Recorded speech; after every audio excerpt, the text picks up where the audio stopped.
Mary ఏమో ఆత్మికంగా జీవించినప్పుడు, పరిశుద్ధంగా జీవించినప్పుడు ఎవరు అడ్డు వస్తున్నారు? మార్తా సొంత చెల్లిని అడ్డు వస్తున్నారు.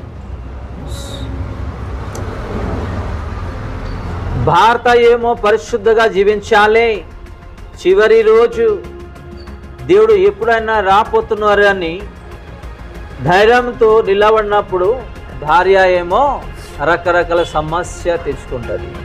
అలాగే భార్య ఏమో పరిశుద్ధంగా జీవించాలి, దేవుడి గురించి నిలబడాలి అన్నప్పుడు భారత కూడా రకరకాల సమస్యలు తెచ్చుకుంటారు.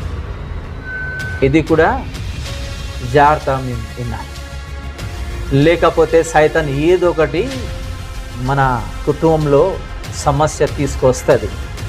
ఒకవేళ మీకు సమస్య వచ్చింది అనుకోండి, ఈ వాక్యాన్ని జ్ఞాపకం చేసుకోండి.